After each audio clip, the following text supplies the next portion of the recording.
ಶಿವಾಜಿ ಮಹಾರಾಜ್ ಅವರಿಗೆ, ಡಾಕ್ಟರ್ ಬಾಬಾ ಸಾಹೇಬ್ ಅಂಬೇಡ್ಕರ್ ಅವರಿಗೆ, ಕ್ರಾಂತಿವೀರ ಸಂಗೊಳ್ಳಿ ರಾಯಣ್ಣ ಅವರಿಗೆ, ಡಾಕ್ಟರ್ ಬಾಬು ಜಗಜೀವನರಾಮ್ ಅವರಿಗೆ, ರಾಜಮಾತಾ ಅಹಿಲ್ಯಾಬಾಯಿ ಹೋಳ್ಕರ್ ಅವರಿಗೆ, ವೀರರಾಣಿ ಕಿತ್ತೂರು ಚೆನ್ನಮ್ಮನವರಿಗೆ, ಯಾವತ್ತು ಇವತ್ತಿನ ಅಕ್ಷಯ ತೃತೀಯ ಮತ್ತು ನಮ್ಮ ಜಗಜ್ಯೋತಿ ಭಕ್ತಿ ಭಂಡಾರಿ ಬಸವಣ್ಣವರ ಜಯಂತಿ ಉತ್ಸವದ ಇಂದಿನ ಶುಭ ಸಂದರ್ಭದಲ್ಲಿ ಎಲ್ಲ ನಾಡಿನ ಜನತೆಗೆ, ವಿಶೇಷವಾಗಿ ವಿಜಯಪುರ ಜಿಲ್ಲೆ ವಿಜಯಪುರ ನಗರದ ಜನತೆಗೆ ಹೃದಯಪೂರ್ವಕವಾದಂಥ ಶುಭಾಶಯಗಳನ್ನು ಸಲ್ಲಿಸಲಿಕ್ಕೆ ಬಯಸ್ತಾ ಇದ್ದೇನೆ. ಇಂದಿನ ಕಾರ್ಯಕ್ರಮದಲ್ಲಿ ಇವತ್ತು ನಾವೆಲ್ಲ ಬಹಳ ವರ್ಷಗಳಿಂದ ಬಸವಣ್ಣ ಜಯಂತಿಯನ್ನು ನೋಡ್ತಾ ಇದ್ದೀವಿ ವಿಜಯಪುರದಲ್ಲಿ. ಆದರೆ ಈ ವರ್ಷ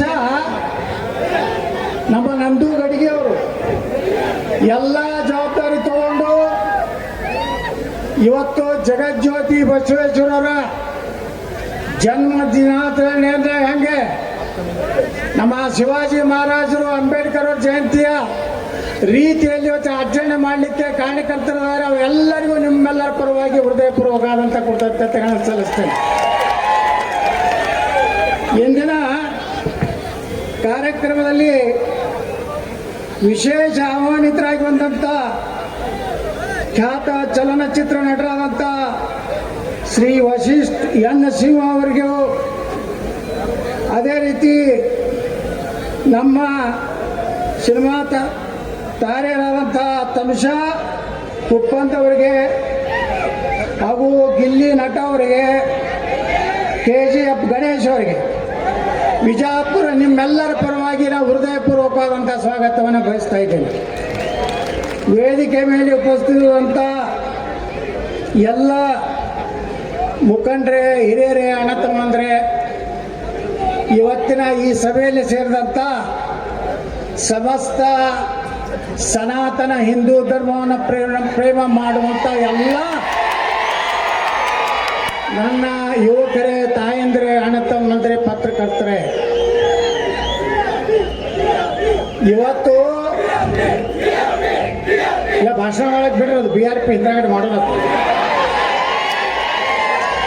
ಇನ್ನು ಮ್ಯಾಗ ನಮ್ಮದೇ 2028ಕ್ಕೆ ಕರ್ನಾಟಕದಾಗ ಭಗವಾನ್ ರಾಜ ಬರ್ತದೆ. ಎಲ್ಲರೂ ಕೂಡ ಭಗವಾನ್ ರಾಜ ತರ್ತಿರಲಿಲ್ಲ, ಪಾಕಿಸ್ತಾನಕ್ಕೆ ಮೆಟ್ಟಲ್ಲಿ ಹೊಡಿತಿರಲಿಲ್ಲ. ಪಾಕಿಸ್ತಾನಕ್ಕೆ ಮೆಟ್ಲು ಹೊಡಿಯೋದಕ್ಕೇನು ಪೊಲೀಸರದ ಅಬ್ಜೆಕ್ಷನ್ ಇಲ್ಲಲ್ಲ. ಹಾಂ, ಪಾಕಿಸ್ತಾನಕ್ಕೆ ಮೆಟ್ಲೆ ನಾವು ಹೊಡೆಯವ್ರೆ, ಕರ್ನಾಟಕದಾಗ ಬೊಗ ಜಾಂಡ ಹಾರಿಸವ್ರೆ. ನಾ ಪೊಲೀಸರಿಗೆ ಒಂದು ಕಿವಿ ಮಾತು ಹೇಳ್ತೀನಿ, ನಿನ್ನೆ ಯಾರ್ಯಾರು ಏನೇನು ಮಾತಾಡ್ಯಾರಲ್ಲ ಅವರಿಗೆ ನೀವು ಸ್ವಯಂ ಪ್ರೇರಣೆ ಕೇಸ್ ಹಾಕಬೇಕು. ಯಾಕಂದ್ರೆ ನಿಮಗೂ ಮುಖ್ಯಮಂತ್ರಿ ನೀವು ಹೊಡಿಲಾಕತ್ತಾನ. ನನ್ನ ಮ್ಯಾಗ ಹೆಂಗೆ ನೀವು ಕೇಸ್ ಹಾಕಿದ್ರಲ್ಲ ಹಿಂದಕ್ಕೆ ಜಲನಗರ ಪೊಲೀಸ್ ಠಾಣೆ ಆದವರು ರೇಷನ್ ಬಗ್ಗೆ ಮಾತಾಡಿದಾಗ ಸ್ವಯಂ ಪ್ರೇರಣೆ ಒಬ್ಬ PSI ಹಾಕಿದ್ದ, ಅದು ಸ್ಟೇ ಆಗಿ ರಿಜೆಕ್ಟ್ ಆಯಿತು. ನಿನ್ನೆ ಏನೇನು ಹಲ್ಕ ಮಾತಾಡ್ಯಾರಲ್ಲ ಅವ್ರಿಗೆ ಯಾವ ಬೇಕಾದ ಮಂತ್ರಿ ಇರ್ಲಾಕ ನನಗೇನು ಐ ಡೋಂಟ್ ಕೇರ್.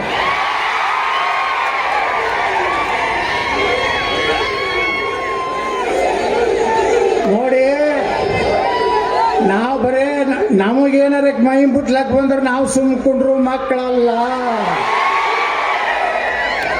ನಮ್ಮ ರಕ್ತದಲ್ಲಿಯೂ ಛತ್ರಪತಿ ಶಿವಾಜಿ ಮಹಾರಾಜರದಾರೆ, ಮಹಾರಾಣಾ ಪ್ರತಾಪ್ ಅದಾರೆ, ವೀರರಾಣಿ ಕಿತ್ತೂರು ಚೆನ್ನಮ್ಮ ಅದಾರೆ, ಸಂಗೊಳ್ಳಿ ರಾಯಣ್ಣ ಅದಾರೆ, ಅಹಿಲ್ಯಾಬಾಯಿ ಹೋಳ್ಕರ್ ಅದಾರೆ, ಜೀಜಾಮಾತಾ ಅದಾರೆ, ಶಂಭುರಾಜೆ ಅದಾರೆ, ನಾವು ಚಾವಾದೀವಿ. ಅಂಜು ಪ್ರಶ್ನೆ ಇಲ್ಲ. ನಮ್ಮನ್ನು ಅಂಜಿಸ್ಲಾಕ ಬಂದ್ರೆ ನಾವು ಹಿಂದೆ ಸರಿ ಮಕ್ಕಳಲ್ಲ. ನಾವೆಲ್ಲ ಗಟ್ಟಿಯಾಗಿ ಬಿಟ್ಟಿವಿ. ಇವತ್ತು ನಮ್ಮ ರಕ್ತದಲ್ಲಿ ಅಂಬೇಡ್ಕರ್ ರಕ್ತ ಹರಿತಾ ಇದೆ. ನಾವು ಯಾರಿಗೂ ಅಂಜುವುದಿಲ್ಲ. ನಾವು ಧೈರ್ಯವಾಗಿ ಮಾತನಾಡೋರೆ. ನನಗೆ ನೀವು ಏನು ಚಪ್ಪಲಿಲ್ಲೇ ನಾನು ಫೋಟೋ ಹೊಡೆದಿರಲ್ಲ. 28ರಾಗ ನಿಮ್ಮ ಸ್ವಂತ ಕೈಯಲ್ಲಿ ಚಪ್ಪಲಿ ಹೊರಿಸೋಂಥ ಕಾಲ ಬರ್ತದೆ.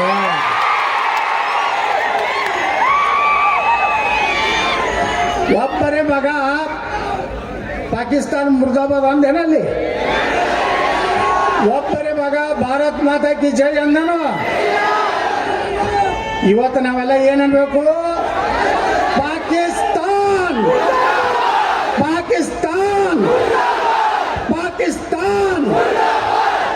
ಈ ದೇಶನಾಗ ಒಬ್ಬ ಗಂಡು ಗಲಿ ಅದಾನ, ನರೇಂದ್ರ ಮೋದಿ. ಪಾಕಿಸ್ತಾನದ ಪ್ರಧಾನಮಂತ್ರಿಗೆ ಮೌಲಾದಿ ಆಗೈತತ್. ಮೌಲಾದಿ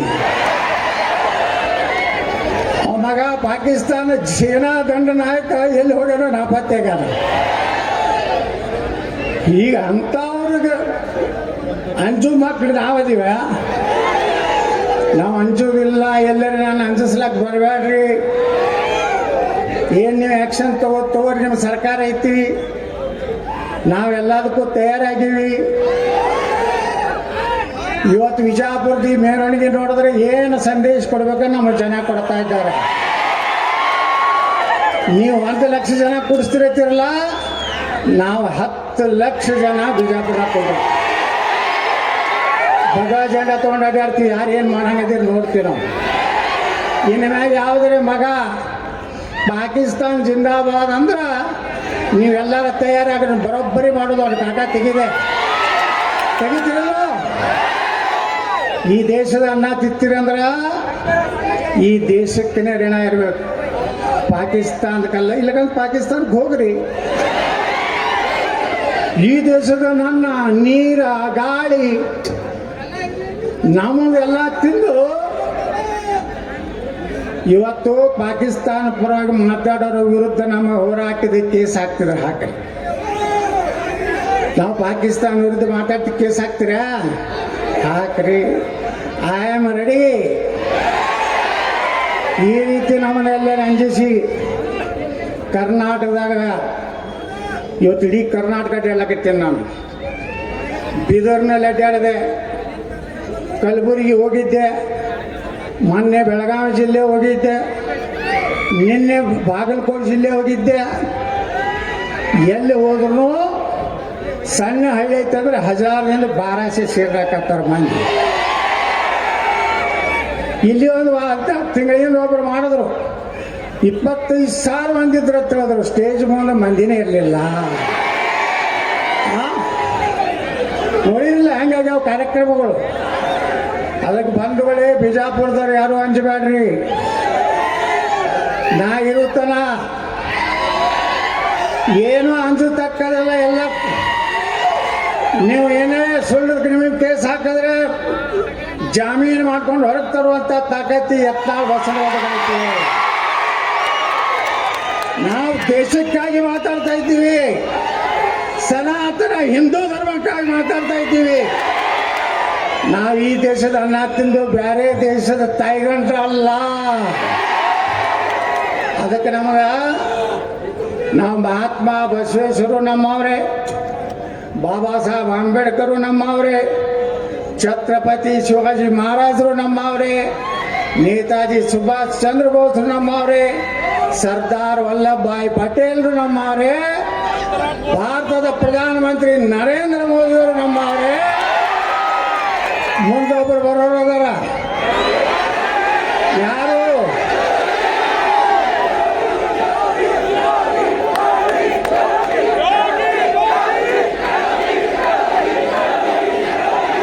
ಸಾಕು. ಯಾರಿಗೆ ಹೋಗಿ ಮುಟ್ಬಿಡ್ತು. ಅದಕ್ಕೆ ಯಾರು ಏನೋ ಅಂಜಬೇಡ್ರಿ. ಚಾಮರಾಜನಗರದಿಂದ ಹಿಡಿದು ಬಿದರ್ ತನ ಈ ಸಲ ಹಮ್ ಭಗವಾ झंडा ಫಹರಾಯೆಂಗೆ. ಒಬ್ರು ಇಂಟ್ ಅಧಿಕಾರಿ ಹೇಳ್ತಿದ್ರತ್ತ, ಒಬ್ಬ MLA ಮನೆ ಹೋದಾಗ, ಯತ್ನಾಳು ಬರೀ ಕರ್ನಾಟಕದಲ್ಲಿ ಇಲ್ಲಪ್ಪ, ಚಾಮರಾಜನಗರನಾಗನು ಮೈಸೂರಿನಾಗನು ಅವನ ಅಭಿಮಾನಿ ಅದಾರ. ಅವ ಬಂದು ಭಾಷಣ ಮಾಡಿದ್ರೆ ಒಂದು MLA 15ರಿಂದ 20,000 ಓಟ್ ಹೆಚ್ಚಾಗ್ತಾವ ಅಂತೇಳಿ ಒಬ್ರು ಹಿಂಟಾಧಿಕಾರಿಗಳಾಗ್ತದೆ. ಅಂತ ಶಕ್ತಿ ಇವತ್ತೆಲ್ಲಿ ಛತ್ರಪತಿ ಶಿವಾಜಿ ಮಹಾರಾಜರು ಸಣ್ಣವರದ್ದಾಗಿ ಇಲ್ಲಿ ಬಂದಾಗ ಏನಿಲ್ಲ, ಒಬ್ಬ ಆಕಳ ಕಡಿಲಕತ್ತಿದ್ದ ಈ ಅಗಸಿ ಒಳಗ ಅವನೇನು ಕೈ ಕಡದದ್ದು ಉದಾಹರಣೆ ಇತ್ತು. ಶಿವಾಜಿ ಮಹಾರಾಜರದ್ದು ಬಿಜಾಪುರ ಇತಿಹಾಸ ಇದೆ.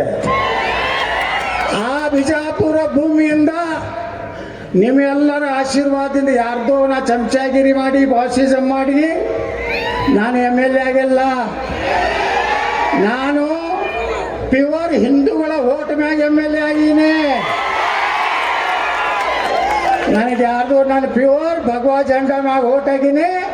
ನರೇಂದ್ರ ಮೋದಿಯವರ ಆಶೀರ್ವಾದದಿಂದ ಓಟ ನಾನು MLA ಆಗೀನಿ. ಬಂಧುಗಳೇ, ಇವತ್ತಿನಿಂದ ಯಾರು ಎಲ್ಲ ದಯವಿಟ್ಟು ಬಂಧುಗಳೇ, ಇವತ್ತು ದೇಶ ಬಹಳ ಗಂಡಾಂತರಕಾರಿ ಐತಿ. ಪಾಕಿಸ್ತಾನ ಯುದ್ಧ ಆಗುವ ಸಂಭವ ಐತಿ. ನೀವೆಲ್ಲ ಫೇಸ್ಬುಕ್ನಾಗ ಸೋಷಿಯಲ್ ಮೀಡಿಯಾದಾಗ ಯಾರು ದೇಶದ್ರೋಹಿ ಘೋಷಣೆ ಕೊಟ್ಟರೆ, ನಮ್ಮ ದೇಶದ ಬಗ್ಗೆ ವಿರುದ್ಧ ಏನಾದರೂ ಬರೆದ್ರೆ ತಕ್ಷಣ ಸೈಬರ್ ಕ್ರೈಮಿಗೆ ಕಂಪ್ಲೇಂಟ್ ಮಾಡಿರಿ. ನಮಗೂ ಒಂದು ವಾಟ್ಸಪ್ನಾಗ ಕೊಟ್ಟು ಕಳಿಸ್ರಿ. ಪೊಲೀಸರ ಅಧಿಕಾರ ಏನೋ ಅದ್ರ ಮ್ಯಾಗ ಆ್ಯಕ್ಷನ್ ತಗೊಳ್ಳಿಲ್ಲ ಅಂದ್ರೆ ನಾವು ಹೆಂಗೆ ಅವ್ರಿಗೆ ಕೋರ್ಟಿನಿಂದ ಆ್ಯಕ್ಷನ್ ತಗೋಂಥ ಕೆಲಸ ಮಾಡಬೇಕು. ನಾವೆಲ್ಲ ಮಾಡ್ತೀವಿ ಅನ್ನೋಂಥ ಮಾತನ್ನು ಹೇಳಕ್ಕೆ ಬಯಸ್ತಾ ಇದ್ದೀನಿ. ಅಂದ್ರೆ ಇವತ್ತು ನಮ್ಮ ಕೂಡಲ ಸಂಗಮದ ಶ್ರೀಗಳಂತ ಜೈ ಬಸವ ಮೃತ್ಯುಂಜಯ ಮಹಾಸ್ವಾಮಿಗಳು ಪಾರ್ಲಿಮೆಂಟ್ನಲ್ಲಿ ಏನು ಮಹಾತ್ಮ ಬಸವೇಶ್ವರ ಮೂರ್ತಿಯನ್ನು ಕೂರಿಸಿ ನಾವು ಅಲ್ಲಿ ಜನ್ಮ ದಿನಾಚರಣೆ ಆರಿಸಿ ಇವತ್ತ ನಮ್ಮ ವಿಜಯಪುರ ನಗರಕ್ಕೆ ಬಂದಾರೆ. ನಾವೆಲ್ಲವ್ರನ್ನ ಹೃದಯಪೂರ್ವಕವಾಗಿ ನಾವು ಸ್ವಾಗತವನ್ನು ಬಯಸ್ತಾ ಇದ್ದೀವಿ. ನಮ್ಮೆಲ್ಲ ಪ್ರೀತಿಯ ಚಲನಚಿತ್ರ ನಟರು ಬಂದಾರೆ. ಅವರಿಗೂ ಸಹ ಸಾಕಷ್ಟು ನೀವು ಒಳ್ಳೆಯ ರೀತಿಯಿಂದ ಟಾಟಾ ಬಾಯ್ ಬಾಯ್ ಮಾಡಿರಿ. ಈಗ ಅವ್ರು ಹೇಳಿದ್ರು ನಿಮ್ಮ ಭಾಷಣ ಬಾಯ್ ಕೇಳ್ತೀವಿ ಅಂತೇಳಿ. ನಮ್ಮ ಭಾಷಣ ದೇಶದ ಬಗ್ಗೆ, ಹಿಂದೂ ಧರ್ಮದ ಬಗ್ಗೆ ಯಾರಾದರೂ ಏನಾದ್ರು ಮಾತಾಡಿದ್ರೆ ಅಷ್ಟೇ ನಮ್ದು ಆ್ಯಕ್ಷನ್ಗೆ ರಿಯಾಕ್ಷನ್ ಇರ್ತದ. ಅದಕ್ಕೆ ಭಾಳ ಮಂದಿ ಹೇಳ್ತಾರೆ ನನಗೆ, ನೀನು ಭಾಷಣ ಮಾಡ್ಯಾರ ಇಲೆಕ್ಷನ್ಗೆ ಬಾ ಅಂತೇಳಿ. ನೀವೇನು ಯಾರಿಗೆ ಹುಟ್ಟಿರಲ್ಲ, ಅವ್ರು ಖರೆ ಹುಟ್ಟಿದ್ರ ರಾಜೀನಾಮೆ ಕೊಡ್ರಿ, ನಾವು ಬಂದು ನಿಂದ್ರಲಾಕ ತಯಾರದೀನಿ. ನಾ ಬರೀ ಭಗವತ್ ಜಂಡ ಹಿಡ್ಕೊಂಡು ಹೊಂಟಾದ್ರೆ ಇಡೀ ಕರ್ನಾಟಕದಲ್ಲಿ 224 ದೀಕ್ಷೆ ಸೀಟ್ ಬರ್ತಾವೆ. ಅದಕ್ಕೆ ಬಂಧುಗಳೇ, ಇಷ್ಟು ದೊಡ್ಡ ಸಂಖ್ಯೆಯಲ್ಲಿ ನಾವು ಇವತ್ತೇನು ಸುಮ್ಮ ಏಕೋ ಏಕ झलक है, ಪಿಕ್ಚರ್ ಬಾಕಿ ನೀವೇನಾರ ಹಾರಾಡಿದ್ರಿ ನಿಮ್ಮ 10 ಕೋಟಿ ಮಂದಿನ ಕುಡಿಸ್ಲಿಕ್ಕಂದ್ರ ನಾ ಬಸನಗೌಡ ಪಾಟೀಲ್ ಯತ್ನಾಳನೇ ಆಗಲ್ಲ. ನೀವೆಲ್ಲ ಆಶೀರ್ವಾದದಿಂದ ಎಷ್ಟು ಗುಂಡಾಗಿರಿ ಮಾಡಿದ್ರೆ ಏನು ಮಾಡಿದ್ರು ಸಹಿತ ಬಿಜಾಪುರ ಜನ ನನಗೆ 2 ಇಲೆಕ್ಷನ್ ಹೆಂಗೆ ಆರಿಸ್ತದಾರಂದ್ರೆ ಭಾರಿ ಜವಾಬ್ದಾರಿ ರಿಸ್ಕ್ ತೊಗೊಂಡು ಏನು ನೀವು ಆರಿಸಿದ್ದೀರಿ. ಇವತ್ತು ನಮ್ಮ ಚಲನಚಿತ್ರ ನಟರು ಹೇಳಿದ್ರು, ನಾನು 10-15 ವರ್ಷದಿಂದ ಇಲ್ಲಿ ಬಿಜಾಪುರ ಬರ್ಲಾಕತ್ತೀನಿ. ಅವಾಗ ಬಂದ್ರೆ ಬರೇ ಧೂಳ ಧೂಳ ಧೂಳ ಇರ್ತಿತ್ತು.